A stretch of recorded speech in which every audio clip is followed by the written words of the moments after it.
स्वराज मराठीमध्ये आपलं स्वागत आहे. सर्वसामान्यांचा आवाज, निर्भीड, बेधडक, स्वराज मराठी.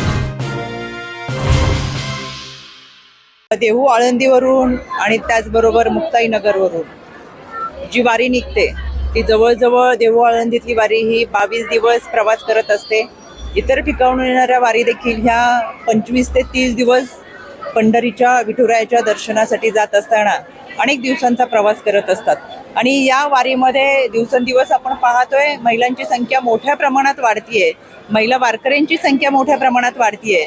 या वारीच्या दरम्यान प्रवास करत असताना एकदा तरी महिनाभराच्या या प्रवासामध्ये महिलांना मासिक पाळीला सामोरं जावं लागतं. पण या दरम्यान आतापर्यंत हजारो वर्षाची परंपरा असलेल्या या वारीमध्ये सुविधा ह्या देण्यात आल्या होत्या, पण महिलांसाठी सॅनिटरी नॅपकिन, त्याचबरोबर sanitary napkin, vending burning machines असेल, चेंजिंग रूम असेल, स्तंद मातांसाठी हिरकणी कक्ष असेल, प्राथमिक आरोग्य केंद्र असेल, या सुविधा या आस्थागाळ्यात उपलब्ध झाल्या नव्हत्या.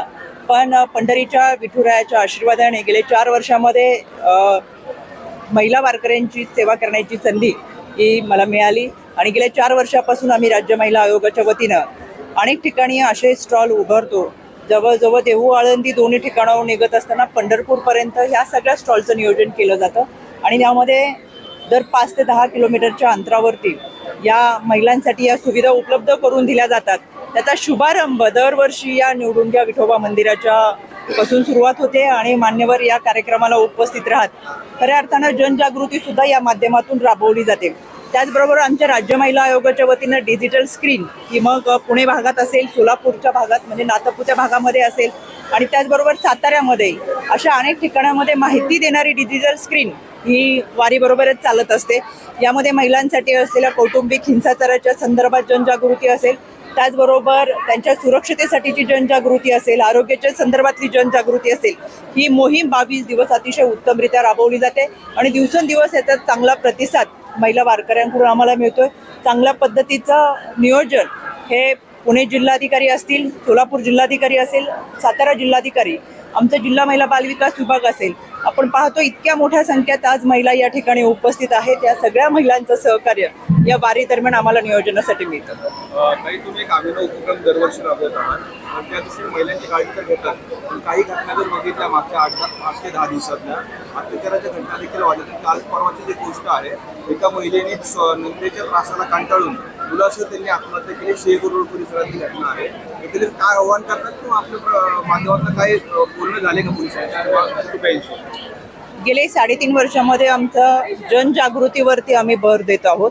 त्याचबरोबर पोलीस स्टेशनच्या भरोसा सेलचा जो विभाग आहे त्यांच्याकडे खऱ्या अर्थानं ही पूर्णपणे महिला सुरक्षतेची जबाबदारी, महिलांचं समुपदेशन करणं आणि त्यांना मदत करणं.